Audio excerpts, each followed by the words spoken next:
कुलदीप जी की एक पुरानी वीडियो जो है उठाकर वायरल की जा रही है, उसमें वो साफ साफ बोल रहे हैं कि हमसे बड़ा कोई गुंडा नहीं है। आज सुबह कोई आदमी मिला, बोले जेपी गुंडागर्दी कर सके है। मैं बोलो जी मार चौधरी भजनलाल परिवार से ज्यादा शरीफ नहीं दुनिया में, लेकिन कोई गुंडागर्दी करेगा तो सारा गुंडा मारो नीची नीची है, सब परवाह ना करियो किसी बात की। अब परमात्मा उस शहर की रक्षा करे। हम समंदर हैं, हमें शांत रहने दो, जरा मसले तो शहर डुबो देंगे। उन्हें भी शहर, परमात्मा उस शहर को बचाए। कुलदीप जी शांत रहें, उनको बोलना है तो पार्टी के लिए बोलें। और वैसे इस पार्टी में अब रहा क्या है, क्योंकि कुलदीप को ये कहना चाह रहे हो कि भाई बीजेपी छोड़कर वापस कांग्रेस ज्वाइन कर लो आप? नहीं, मैं क्यों कहूँ कांग्रेस में? तो कांग्रेस यही बोल रहे हो कि इस जहाँ पार्टी में कुछ उनको बचा अब नहीं। वो उनकी अब मर्जी, जे- देखो जेजेपी में जाएं, नेलो में जाएं, जेजेपी बसपा लोग तो में जाएंगे नहीं, क्यों? वो तो कांग्रेस बड़ी पार्टी है, राष्ट्रीय पार्टी आपसे बात हुई थी? नहीं, मेरे से तो बात क्यों करेंगे वो? क्यों कर भी सकते हैं वैसे, ऐसी बात नहीं की है आप बात। में क्या कमी है? कमाल कर लोहान साहब, बात तो सबसे करनी चाहिए। नहीं नहीं, बात कर लेते हैं, ऐसी बात नहीं है। इलेक्शन टाइम में बात की थी उन्होंने। अच्छा, वैसे नहीं मिलते आपको? वैसे नहीं मिलते, इलेक्शन टाइम में याद इलेक्शन टाइम में मिलते इलेक्शन हैं, टाइम बस ये यही कृपा अटकी हुई है। यही कृपा अटकी है। और ये कृपा अटक की नहीं बनेगी बात। आपने गाना सुना है ससुराल गेंदा फूल? बिल्कुल सुना। बीजेपी गेंदा फूल। तो कुलदीप ने पहले भी कहा था, कुलदीप के वायरल वीडियो में आपने देखा भी, ये बड़ी गंदी पार्टी है, बड़ी झूठी पार्टी है। तो भाई आपका बेटा होने के नाते आपको कहना चाहता हूं कि दुनिया में किसी पे भरोसा कर लेना, पर बीजेपी पे साथियों भरोसा मत करना। भजनलाल जी के बारे में जब बीजेपी पार्टी के मंच पे जहाँ चीफ मिनिस्टर और सारी पार्टी थी, वहाँ एक बड़ा मतलब गलत तरीके से भजनलाल जी का नाम लिया गया। तो उस पर ये कहा था भी कुलदीप जी बाहर हैं, तो शायद कोई समुद्री देश में थे, तभी उन्होंने कोई एक समुद्र वाला शायर फेंका था। बीजेपी के मानकों पे खरा उतर रहे हैं। कभी आपने उनको इशार की मीटिंग में देखा? कभी चीफ मिनिस्टर आते हैं, सुपर चीफ मिनिस्टर आते हैं, या कोई और नेता बीजेपी का आता है, अध्यक्ष आते हैं, तो उनकी मीटिंग अटेंड करते हैं? रॉयल बंदे हैं वो, राजा रजवाड़ों के परिवार से हैं, उनको क्या मतलब, वो अपने आप को सीएम से कम थोड़ी मानते हैं। देखो आजकल बीजेपी सोशल मीडिया पे लगाती है भी, अकबर के औरंगजेब के वंशज कहीं पेंचर लगा रहे हैं, फलाने राजा के कहीं रेडी लगा रहे हैं, फलाने सुल्तान के कहीं, तो वो समय के साथ है। अब आपको जो समय के साथ चलेगा वो कुर्सी पे रह जाएगा, जो समय के साथ नहीं रहेगा तो जनता भी बाहर कर देगी और पार्टियों का भी फिर पेंचर लगाएगा वो। अब देखो क्या लगाएंगे वो, तो पेंचर तो टायर फट लिया जी, पेंचर लगाने कंडीशन। भाई साल भर चर्चाओं में रहने वाला आदमपुर फिर से जो है बड़ी चर्चा के अंदर है, क्योंकि वहां की नगर पालिका तोड़ दी गई है। 1.5 साल का गैप भरने के लिए पंचायत चुनाव है और उसके बाद में तमाम मुद्दे हैं। चंद्र प्रकाश जी ने क्या काम अब तक किया, कुलदीप बिश्नोई का क्या स्टेटस है, कहाँ गायब है, सारे मुद्दों पर चर्चा करने के लिए मेरे साथ बने हुए हैं कांग्रेस के वरिष्ठ नेता भूपेंद्र कासनिया जी। सर नमस्कार। नमस्कार जी। क्या हालचाल? बहुत बढ़िया, आप बताओ। आदमपुर के क्या हालचाल? आदमपुर के हाल अच्छे होने की कोशिश में हैं। मतलब किस तरीके से अच्छे हो रहे हैं? मतलब खड्डे खुद रहे हैं, समंदर बन रहा है, या सड़कें बन रही है, काम हो रहा है, नहीं हो रहा कुछ? खड्डे बहुत ज़्यादा थे, उन खड्डे को भरने के लिए प्रयास किए जा रहे हैं और वो प्रयास धीरे धीरे ठीक तरीके से चल भी रहे हैं। चंद्र प्रकाश जी कुछ काम कर रहे हैं, नहीं कर रहे? चंद्र प्रकाश जी अभी आप ये लगाओ 2000 से 2026 आज है जी, तो 1.5 साल के तकरीबन हो गया। एक एमएलए के रूप में सबसे ज़्यादा अगर विधानसभा में उन्होंने हाजिरी दी है, क्षेत्र में भी और सदन में भी, तो दोनों जगह चंद्र प्रकाश जी का बहुत अच्छा रहा। तो आप उनके काम से खुश हैं, सेटिस्फाइड? हम उनके साथ हैं। आप उनके साथ हैं, काम से खुश है नहीं है? देखिए हाँ, हम उनके साथ हैं, काम अच्छा प्रयास कर रहे नहीं, हैं। साथ कई बार मजबूरी में होना पड़ जाता है कि हुड्डा साहब ने बोल रखा है कि नहीं साथ रहना है भाई आपको। देखो कांग्रेस पार्टी के साथ हैं, हुड्डा साहब कांग्रेस पार्टी के देश के बड़े नेता हैं और वो कभी ऐसा नहीं कहते भी इनके साथ, हमें कभी नहीं कहा भी इनके साथ रहना या इनके साथ नहीं रहना। कि कुलदीप परिवार यानी कि बिश्नोई परिवार की तरफ से सपोर्ट मिलता है, काम में अड़ंगा डाया जा रहा है। देखो उनको जब काम जो हो रहा है, वैसे ज़्यादातर तो उनको पता नहीं होता भी कहाँ हो रहा है। आप एरिया में रहोगे नहीं, आप अपने खेत में जाते ही नहीं कभी, तो आपको क्या पता भी अब खेत में खरपतवार ज़्यादा हो रही है, कौन सी दवाई छिड़कनी है, कौन से कीट या कीड़े उत्पन्न हो रहे हैं तो उनके ऊपर क्या दवाई डालनी है। जब आप रहोगे नहीं तो आपको कैसा पता। उनका तो आप इस हिसाब से आप नाम निकाल दिए भी, उनका विकास से कोई मतलब नहीं है, उनका डेवलपमेंट से उनका कोई मतलब नहीं है। उपचुनाव जीतते थे भव्य बिश्नोई, उसके बाद में बोले थे कि 800 करोड़ रुपए जो है आदमपुर के विकास के लिए आ गए। वो 800 करोड़ दिखने स्टार्ट हुए, नहीं हुए? एक बार उनसे कभी आप आप लोग मिलते रहते हो, उनसे पूछो भी 800 करोड़ की विस्तृत व्याख्या बताएं। और अब तो इन दिनों में टोटल उस टाइम से लेके अब तक बार बार 800 करोड़, कभी कुलदीप भव्य के नाम लगा रहे हैं, कभी कुलदीप ये कहते हैं भी 300 का मैंने करा दिया। अब इन दिनों उन्हीं के एक साथी जो नलवा से विधायक है, उन्होंने कहा 100 करोड़, मतलब पता नहीं ये 1300, 1400, 1500 करोड़ कर दिए। वो आप लोग आदमपुर जाते हो, 1500 करोड़ अगर एक गांव में 5-5 करोड़ रुपए भी दे देते, दोनों आदमपुर मंडी जवाहरनगर में भी 5-5 करोड़ रुपए दे देते, तो जो मूलभूत सुविधाओं की बात है, गलियां वगैरह, सड़कों की, वो व्यवस्था ठीक हो जाती। व्यापारियों को, मजदूरों को, आमजन को अपने काम धंधे के लिए पलायन नहीं करना पड़ता। हरियाणा के पूर्व मुख्यमंत्री मनोहर लाल खट्टर की नलवा में एक जो है जनसभा थी, वहां पर जो उन्होंने बिना नाम लिए पूर्व मुख्यमंत्री भजनलाल के लेकर एक बात बोली थी। उसके बाद में क्या हुआ, भव्य बिश्नोई आदमपुर से चुनाव हार गए। याद है वो बात क्या बोली थी उन्होंने, वो भ्रष्टाचार वाली बात भी, लोग जाते थे इतने। उसको मैं आपको याद दिला दूं, मनोहर लाल जी ने कैमरी में उसके अगले दिन फतेहाबाद में नाम लेके कहा था उन्होंने। अच्छा, दोबारा नाम ले दिया था उन्होंने? हाँ, उन्होंने ये कहा भी मेरा भजनलाल जी के बारे में कहने में, मतलब वो एक घुमा फिरा के उन्होंने नाम बता दिया, भी कोई कसर न रह जाए। अच्छा, तो देखो मेरा स्पष्ट उसके बाद मतलब उसके उन्होंने क्या किया वो तो सबने देखा है जी।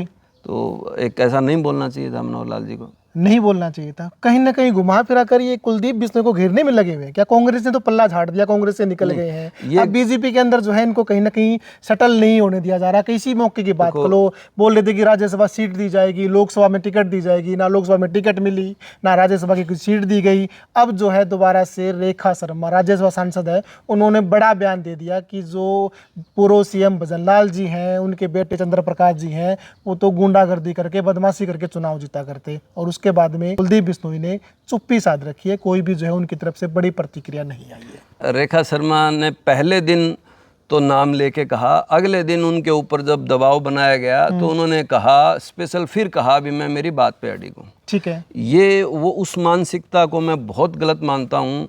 चौधरी भजनलाल एक राजनीति में अपने शिखर पे रहे हैं। उन्होंने एक पंचायत चुनाव से लेके मुख्यमंत्री और केंद्रीय मंत्री तक का सफ़र तय किया है।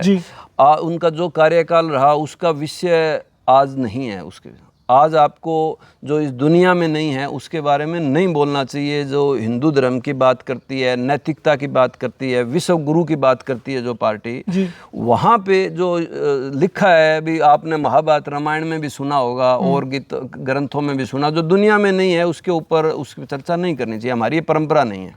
बाकी इसको राजनीति से जोड़ के देख रहे हैं, वो गलत बात है। नहीं, राजनीति की बात है तो राजनीति से जोड़ी जाएगी ना, तो साफ साफ वो गलत है उनको बोलना। वो मैंने ये कहा भी परंपरा का नहीं है, भारतीय परंपरा नहीं है। अच्छा, चलो इस बयान के बाद में कुलदीप जी की एक पुरानी वीडियो जो है उठाकर वायरल की जा रही है, उसमें वो साफ साफ बोल रहे हैं कि हमसे बड़ा कोई गुंडा नहीं है। पूरी बात इस तरीके से है कि हमसे बड़ा कोई शरीफ भी नहीं है, बट हमारे अपने वाले पाए तो हमसे बड़ा कोई गुंडा भी नहीं है। तो इस देखिए, दो सवाल हो गए आपने। एक तो उनके जो गुंडे वाली बात कही, वो भी अप्रासंग की बात थी। कुलदीप जी अक्सर गलत बोलते रहते हैं। अब गुंडे की कह दी, हम उस बात से कोई इत्तेफाक नहीं रखते। उन्होंने हरियाणा के पूर्व मुख्यमंत्री, अब सीएलपी लीडर हैं और देश में एक बड़ा कद है राजनीति में, चौधरी भूपेंद्र सिंह हुड्डा जी के बारे में रोहतक में एक रैली में या कई जगह बड़े अपशब्द शब्दों का प्रयोग किया। 10 साल सत्ता में और 10 साल सत्ता जाने के बाद, तकरीबन 2005 से लेके और 2026 तक का जो आप ये लगा रहे हो, इसके अंदर दीपेंद्र हुड्डा ने कभी एक ऐसे शो ऑफ नहीं किया जितना आज कुलदीप बिश्नोई या चौटाला परिवार कर रहा है। अभी पूर्व मुख्यमंत्री के बेटे हैं, लाव लश्कर लेके चलते हैं। वो बड़ा सिंपल रहने वाला मतलब नेता है। उसने बड़ा सादगी के साथ अपना राजनीति कर रहा है और मेहनत सबसे ज़्यादा कर रहा है। उसके बारे में भी पप्पू ये गलत टिप्पणियां की। हुड्डा साहब के बारे में रोहतक में बोला, कुछ गलत बोला था, बिकालिया तेरा क्या होगा। तो जो बात ये है भी आपने कहा अब चुप्पी क्यों है, ये समझ से बाहर है। जब वो उनके बारे में बोल सकता है, जबकि उन्होंने भजनलाल जी के बारे में या कुलदीप के बारे में कभी टिप्पणी नहीं की, ना हुड्डा साहब ने करी, ना दीपेंद्र जी ने करी। नहीं, चुप तो नहीं रहे वो। उन्होंने एक अपनी फेसबुक पर एक्सपेक्ट डाला है, हम समंदर हैं, अगर मचल गए तो शहर को ले डूबेंगे। भाई कुलदीप जी, उस शहर का क्या दोष है? शहर को क्यों मारोगे भाई? शहर को क्यों डूबोगे? गलती अगर गलत है, गलत बोला, आपके पिता भजन लाल जी के बारे में, जो हरियाणा के एक बड़े नेता रहे हैं, आज उनकी एक फैन फॉलोइंग है, उनके बारे में गलत बोला तो मनोहर लाल खट्टर जी ने बोला, उनके बारे में गलत बोला तो रेखा शर्मा जी ने बोला, नायब सैनी जी वहाँ बैठे थे, तो उनके बारे में बोलो। शहर को क्यों डुबोगे? आप सहमत हो भी शहर को डुबाना? कहाँ क्या शायरी हुई? नहीं, इशारा तो उनका ये था कि बीजेपी पार्टी को ले डूबेंगे हम लोग। देखो, क्या इस हालात में, ये तो उन्होंने कहा नहीं, उन्होंने ये कहा नहीं, उन्होंने शहर को डुबोने की बात का मतलब सर, बीजेपी का तो नाम ही नहीं ले पा रहे। शेरो शायरी में यही होता है, वो बोलते हैं ना कि आंखें कहीं और निशाना कहीं और, तो बातें इसी तरीके चलती है। आपने गाना सुना है ससुराल गेंदा फूल? बिल्कुल सुना है। उसके 2 पंक्ति आपको याद है कोई? इतना ही याद है कि सास गाड़ी देवे बोलन भी ना देवे ससुराल गेंदा फूल। तो उसमें मैं कहना चाहूँगा, मनोहर लाल जी गाली देवे बोलन भी ना देवे, रेखा शर्मा जी मंच पे गाली देवे, रेखा शर्मा जी मंच पे गाली देवे और नायब सैनी जी मंच पे बैठे बैठे मुस्कुरावे, कुलदीप जी को बोलन भी ना देवे। बीजेपी गेंदा फूल। तो कुलदीप ने पहले भी कहा था, कुलदीप के वायरल वीडियो में आपने देखा भी, ये बड़ी गंदी पार्टी है, बड़ी झूठी पार्टी है। तो उनको बहुत जल्द आदमपुर की भी मांग है, उनके समर्थक भी दबे मतलब आवाज़ में कह रहे हैं भी आप क्यों गाली सुन रहे हो उनके बारे में। और उनके बारे में जो कुलदीप के लिए तो सब कुछ हैं, तो भजन लाल जी हैं। तो क्या इन पूरा वाक्य को देखते हुए लग नहीं रहा आपको कि बीजेपी जो है बिश्नोई परिवार को खुड्डे लाइन लगाने का कहीं ना कहीं काम कर रही है? अब पूरे मामले को आप शुरुआत से देखें, जिस तरीके से जो है भव्य बिश्नोई को जब इलेक्शन लड़ रहे थे तो इस तरीके से खट्टर साहब के इस तरीके के बयान जो आए, जो कहीं ना कहीं उनके चुनाव के ऊपर इम्पैक्ट डाला। उसके बाद में बोले कि इनको जो है कुलदीप जी को लोकसभा की टिकट मिलेगी, टिकट उनको नहीं दी गई। फिर बोले राज्यसभा में एंट्री मिलेगी, राज्यसभा के अंदर एंट्री भी नहीं मिली। अब जिस तरीके से बयानबाजी की जा रही है, क्या लगता है कहीं ना कहीं बीजेपी के मन में कुछ और चल रहा है? आप ये बताओ, आप सबको देखते हो, वैसे तो बीजेपी का इंटरनल मामला है, वो किसको क्या बनाए जी, लेकिन क्या कुलदीप बीजेपी के मानकों पे खरा उतर रहे हैं? कभी आपने उनको हिसार की मीटिंग में देखा? कभी चीफ मिनिस्टर आते हैं, सुपर चीफ मिनिस्टर आते हैं, या कोई और नेता बीजेपी का आता है, अध्यक्ष आते हैं, तो उनकी मीटिंग अटेंड करते हैं? रॉयल बंदे हैं वो, राजा रजवाड़ों के परिवार से हैं, उनको क्या मतलब, वो अपने आप को सीएम से कम थोड़ी मानते हैं। देखो, आजकल बीजेपी सोशल मीडिया पे लगाती है भी अकबर के औरंगजेब के वंशज कहीं पंचर लगा रहे हैं, फलाने राजा के कहीं रेडी लगा रहे हैं, फलाने सुल्तान के कहीं, तो वो समय के साथ है। अब आपको जो समय के साथ चलेगा वो कुर्सी पे रह जाएगा, जो समय के साथ नहीं रहेगा तो जनता भी बाहर कर देगी और पार्टियों का भी फिर पंचर लगाएगा वो। अब देखो क्या लगाएंगे वो, तो पंचर तो टायर फट लिया जी, पंचर लगाने कंडीशन में टायर बदलना पड़ेगा। ये तो टायर फट लिया, अब इसके पंचर पुंचर कुछ नहीं है काम। चलो, कुलदीप जी का मुद्दा तो बहुत बड़ा है, उसके ऊपर तो डिस्कस करते रहेंगे। अब ये बताओ, आपके आदमपुर के अंदर चुनाव होने, सबसे पहले तो ये बताओ कि नगर पालिका थी, नगर पालिका तोड़कर पंचायत बनाने का जो ये पूरा सिस्टम चला, क्या जरूरत पड़ी आखिर इसकी? देखिए, जब नगर पालिका बनी, आप ये लगाओ भी 11 साल में जब से बीजेपी आई है, उसके दौरान आदमपुर में बिल्कुल विकास न होने का दावा आज के भाजपा के नेता, आज के भाजपा के जो उम्मीदवार थे हार चुके हैं, वो ये कहते रहे हैं भी बीजेपी ने बड़ा गलत किया है, हमारे साथ धोखा किया है, आदमपुर के साथ धोखा किया है, आदमपुर की जनता के साथ धोखा किया है। वो तो हमें कहने की जरूरत नहीं, कुलदीप और भव्य दोनों पहले कई बार कह चुके हैं, सह परिवार कह चुके हैं। उसके बाद नगर पालिका की जहाँ तक बात है, नगर पालिका बनी थी, उसमें जवाहर नगर, थोड़ा ध्यान देना आप, मंडी आदमपुर और आदमपुर गांव था जी। सबसे पहले आदमपुर गांव के लोग धरने पे बैठे भी नगर पालिका से काम नहीं हो रहा, नगर पालिका भ्रष्टाचार कर रही है। ठीक है, तो कौन एमएलए था या कौन मतलब आगे था वहाँ पे? उस टाइम कुलदीप एमएलए थे, बिल्कुल, और कांग्रेस में एमएलए थे। उन्होंने मनोहर लाल खट्टर से अंदरूनी पिंगे थी, तो जग जाहिर होगी बाद में। तो सबसे पहले उन्होंने आदमपुर गाँव की तुड़वाई। अब लोग ये कह देते हैं भी गलत, आदमपुर मंडी और जवाहर नगर की गलत तोड़ी, तो वह जिसने तुड़वाई उसने आदमपुर गांव की क्यों तुड़वाई? बिल्कुल। फिर आदमपुर मंडी और जवाहर नगर का आ गया, उसके अंदर हमने ये देखा जहां भी कहीं किसी ने कंस्ट्रक्शन तेजी शुरू कर ली, मकान बनाना, दुकान बनाना, उसको नगर पालिका ने परेशान जरूर किया।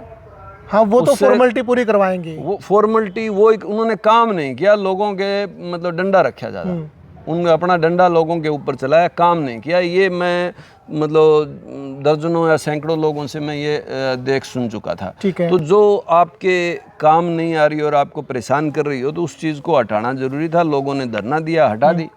अब विकास की बात है, ये कहते हैं नगर पालिका के साथ, नगर पालिका विकास का रूप है अगर वो काम करे तो। लेकिन आज से 4-5 साल पहले का, 6 साल पहले का थोड़ा आदमपुर का, जब तक इतने हालात खराब नहीं थे, हालात तो क्योंकि जनप्रतिनिधि ध्यान नहीं देते इसलिए हालात ये खराब हो गए। बिल्कुल।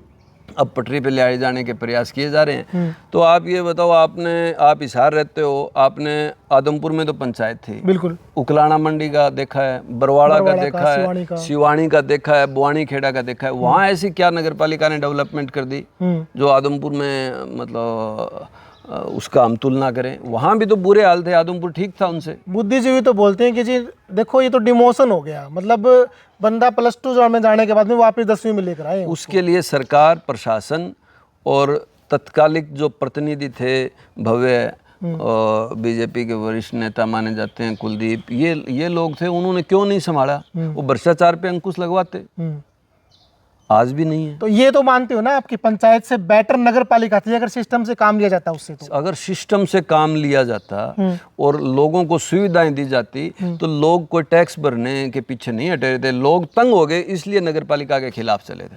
अच्छा चलो, अभी क्या स्टेटस है वहाँ पर? अगर सरपंच चुनाव के लिए जो काम चल रहा है, जो सरपंच बनेंगे उनके पास कोई सरकारी फंड आएगा? खुद का कुछ है उनका? गाँव तो दोनों, आदमपुर मंडी और जवाहरनगर के पास खुद का फंड कहीं नहीं है, कहीं कोई फंड नहीं है, कोई जमीन वगैरह नहीं है जिससे आय हो, पंचायत की आय नहीं हो है, वो सरकार पे डिपेंड रहेंगी। और सरकार का रुझान इतना अच्छा नहीं है जितना होना चाहिए था। ठीक है। आप मतलब आपने लगातार कवर किया है। यहाँ पे आदमपुर में हमने भी करी है शिकायत, इवन कुलदीप और उनके स्टाफ या उनके लोगों के द्वारा भी शिकायतें की गई। कभी भी मतलब भ्रष्टाचार की शिकायत सारे करते हैं, लेकिन कभी उसको मुकम्मल जांच नहीं की गई और ना कार्रवाई की गई। एंटी करप्शन ब्यूरो के दीपक गोयल जी आए थे, उन्होंने लाइव में कहा, और वहीं जो बीजेपी के निगरानी कमेटी या सीएम विंडो मेंबर, जितने इस किस्म के जो इनके पदाधिकारी हैं, मंडल कमंडल, ये सारे थे वहाँ पे, उन्होंने ये कहा भी गलत हो रहा है, और वो लोग खड़े थे। और विधानसभा में ये पता चला भी शिकायत दी गई थी और जांच हुई, कुछ निकला नहीं, क्योंकि शायद वो शिकायत वापस ले ली गई। अच्छा, इन्हीं के बंदों ने शिकायत डाली, इन्होंने वापस ले ली, घुमा ऐसा फिरा कर कुछ भी उस पर कोई कार्रवाई नहीं हुई, तो इन्होंने कभी दोबारा कहा ही नहीं। बार बार कुलदीप भव्य के आ जाते हैं बयान भी सब ठीक चल रहा है, कहीं थोड़ी बहुत दिक्कत है वो ठीक कर देंगे। थोड़ी बहुत कहाँ है? आप सड़कों पे चलो, जो सड़कें बनी हैं उनका क्या हाल है? वो या तो कुछ जगह तो अभी जारी हैं, कुछ की बजरियां निकलनी शुरू हो रही है, कुछ में खड्डे हो रहे हैं। तो अभी तो आपका विधायक है कांग्रेस का। विधायक हैं तो विधायक पीछे पड़े हुए हैं। विधायक आप बताओ कहाँ कमी छोड़ रहे हैं? विधायक आवाज तो आप खुद ही बोल रहे हो कि रोडों से बजरियां निकल रही है, काम अधूरा उसके लिए आप वीडियोस में देख सकते हो, विधायक मौके पे जाके अधिकारियों को, ठेकेदार को, सबको बुला के निर्देश दे रहे हैं। लेकिन सरकार तो वही बात है जी, कुलदीप वाली बीजेपी गेंदा फूल है, सुनती कम है। विधायक जी अपने एफर्ट्स कर रहे हैं और वहाँ उसी से कुछ सुधार है। हम सब मिलके उनके साथ लगे हुए हैं और उससे कुछ सुधार हो रहा है, धीरे हो रहा है। जैसे अब सड़क बनी है, मान लो, जो 3 साल तक खड्डे थे, 1-1.5 साल से खड्डे थे, सड़क थी नहीं, खड्डे ही खड्डे थे, उस पे 1, 2 या 3 दिन में बन गई। उसको अच्छी क्वालिटी का भी बनाया जा सकता था। विधायक ने विरोध भी जताया था, कहीं फिर उसको लिपापोती कर दी जाती है। चलो, इस बार जो सरपंच के चुनाव होंगे, राजनीतिक पार्टियों का कोई इंटरफेयर रहेगा या भाईचारे का चुनाव है, तरीके से निपटेगा? देखो, सरपंच पंचायत नाम ही भाईचारे का है। भाईचारे पहले हुआ करता सर, हम तो अब इंटरफेयर। चलो, कुलदीप बिश्नोई और भव्य बिश्नोई की आज की सिचुएशन क्या बोलती है, क्या स्टेटस है उनका? अगर आज की डेट में दोबारा चुनाव होते हैं, सेम सिचुएशन मुझे नहीं पता, वो चंद्र प्रकाश और सामने भव्य होता हो, दिल्ली में है, प्रदेश में है, देश में कहाँ, मुझे नहीं पता। लास्ट टाइम कब आए आदमपुर? कुलदीप जी का तो मेरे ख्याल में अभी किसका बयान सुना था मैंने या कहीं पढ़ा था भी, भजनलाल जी के बारे में, जब बीजेपी पार्टी के मंच पे जहाँ चीफ मिनिस्टर और सारी पार्टी थी, वहाँ एक बड़ा मतलब गलत तरीके से भजनलाल जी का नाम लिया गया। तो उस पर ये कहा था भी कुलदीप जी बाहर हैं, तो शायद कोई समुद्री देश में थे, तभी उन्होंने कोई एक समुद्र वाला शायर फेंका था भी मैं मचल गया तो शहर अब परमात्मा उस शहर की रक्षा करे। हम तो ये समंदर हैं, हमें शांत रहने दो, जरा मचले तो शहर डुबो देंगे। उन्हें भी शहर, परमात्मा उस शहर को बचाए। कुलदीप जी शांत रहें, उनको बोलना है तो पार्टी के लिए बोलें। और वैसे इस पार्टी में अब रहा क्या है, क्योंकि दो चीफ मिनिस्टर बीजेपी में रहे हैं 11 साल में, मनोहर लाल जी, नायब सैनी जी, ये दोनों की तरफ से ये कहा गया है, क्योंकि नायब जी मौजूद हैं, मंद मंद मुस्कुरा रहे थे, तो वो भी इस बात से कहीं ना कहीं सहमत है। और ये देखो, जो हिंदुत्व का या जो पार्टी मतलब एक संस्कृति का, एक भारतीय परंपरा का नाम लेके कहती है, उस परंपरा में कभी नहीं कहा गया भी आप जो व्यक्ति दुनिया में नहीं है उसके बारे में आप गलत बोलो। तो क्या कहना चाह रहे हो आपकी कुलदीप को, ये कहना चाह रहे हो कि भाई बीजेपी छोड़कर वापस कांग्रेस ज्वाइन कर लो आप? नहीं, मैं क्यों कहूँ कांग्रेस में? तो यही बोल रहे हो कि भाई इस जहाँ पार्टी में कुछ उनको बचा अब नहीं। वो उनकी अब मर्जी, देखो जेजेपी में जाएं, इनेलो में जाएं, जेजेपी बसपा में में तो जाएंगे नहीं वो, तो कांग्रेस बड़ी पार्टी है, राष्ट्रीय पार्टी। आपसे बात हुई थी? नहीं, मेरे से तो बात क्यों करेंगे वो? क्यों कर भी सकते हैं वैसे, ऐसी बात नहीं। आप में क्या कमी है? कमाल कर लोहान साहब, बात तो सबसे करनी चाहिए। नहीं, बात कर लेते हैं, ऐसी बात नहीं है। इलेक्शन टाइम में बात की थी उन्होंने। अच्छा, वैसे नहीं मिलते आप? वैसे नहीं मिलते, इलेक्शन टाइम में याद करो। इलेक्शन टाइम में मिलते इलेक्शन हैं, टाइम बस ये यही कृपा अटकी हुई है, यही कृपा अटकी है। और ये कृपा अब अटक की नहीं बनेगी बात। जो आदमपुर में डेवलपमेंट के बारे में तो चर्चा कर ली भी, सरकार का ध्यान कम है और क्वालिटी से इतना काम नहीं हो रहा। विधायक जी, विधानसभा से लेके ग्राउंड तक सब जगह है, और सारी कांग्रेस पार्टी कह रही है, उसका थोड़ा असर भी हो रहा है, पर सरकार को ज़्यादा ध्यान देना चाहिए जी। लेकिन दूसरी बात, रविदास नगर का जो मामला चल रहा था, उनको मालिकाना हक देने की बात है, उस पर अभी तक शायद कोई हमारे ध्यान में नहीं है, कोई कार्रवाई नहीं हुई। ये 5 गांव का जो मालिकाना हक की बात थी, आपके चैनल से हमने आवाज़ शुरू करी थी, और हमारी आवाज़ पे चीफ मिनिस्टर साहब को संज्ञान लेना पड़ा, और उनको शायद कुलदीप जी ने कहा होगा, और उन्होंने बयान पहले तो उपचुनाव में दिलवाया भी, हम इन 5 गाँव को मालिकाना हक दे देंगे, और नहीं दिया। और उसके बाद इस चुनाव में ये कहा गया, जब हमने मुहिम चलाई तो इस आपके चैनल के माध्यम से और चैनलों के माध्यम से, तब नायब सिंह सैनी जी ने मंगाड़ी गांव में कहा था भी 5 गांव का हम काम करेंगे और 1955 के रेट देंगे। अभी तक भारतीय जनता पार्टी की सरकार है, हमारे विधायक ने विधानसभा में 2-3 बार इस बात को, जवाहरनगर के लिए, आदमपुर के लिए भी, और इन 5 गांव के लिए भी, बीड़, बबरान, डंडूर, सभी गांव के लिए, जीडी, पिराड़ी, चंदनगर, सबके लिए ये आवाज़ उठाई थी, पर उसके विषय में कोई काम नहीं हुआ। तो सरकार को, मतलब जो सरकार ने वायदे किए, जो सरकार के साथ जुड़े हुए लोग, उन्होंने वायदे किए थे, वो ये एक बड़ा इवेंट था, बड़ा मतलब मामला था। इसके ऊपर दोबारा इस आदमपुर हल्के के साथ वो धोखा कर रहे हैं, इन 5 गांवों को फिर अनदेखी का कर रहे हैं, और सुना है 2023 का रेट दे रहे हैं। कहाँ 1955 की बात कहलाई गई और कहाँ 2023 की बात कर रहे हैं। तो मजदूर लोग रहते हैं यहाँ पे, ये अन्याय है। मैं नायब सैनी सिंह जी से, हमारे मुख्यमंत्री हैं, बड़े हंसमुख स्वभाव के हैं, तो उनसे भी निवेदन करते हैं भी हमारी आदमपुर हल्के के इन 5 गांव के साथ रविदास नगर का भी जो मालिकाना हक का है, वो जल्द, और उनको मजदूरों के हिसाब से 1955 के रेट दिए जाएं। आपके विधायक ने मुद्दा उठाया क्या? विधायक ने बहुत बार मुद्दा उठाया, कोई अभी एक्शन लिया नहीं इनके? नहीं, उन्होंने, देखो, सरकार को विधानसभा में जो मुद्दा उठाया जाता है वो बाकायदा लिखा नोट हो जाता है, वो हमेशा के लिए नोट होता है, और उस पर बार बार वो प्रिश्यू भी करते हैं। बट अब कोई, या तो कोई रोकना चाहता है, कोई देना नहीं चाहता। अगर देना चाहती है सरकार तो दो। हम मांग कर रहे हैं, विधायक मांग कर रहे हैं, सांसद मांग कर रहे हैं, तो फिर वो दे क्यों नहीं रहे? देना किसको है? सरकार को देना है। सरकार तक बात पहुंचाने का काम किसका है? आम जनता का, विधायक। तो वो बात पहुंच रही है सरकार तक। तो ये बात भी आपके चैनल के माध्यम से, मैं आपके चैनल को जिले के बड़े नेतृत्व, प्रशासन सारे देखते हैं, और सबसे निवेदन है भी इन 5 बीड़, बबरान, बीड़, हिसार के 5 गाँव के साथ जवाहरनगर का भी जो मालिकाना हक का है वो जल्द दिया जाए, और 1955 के रेट के अनुसार दिया जाए।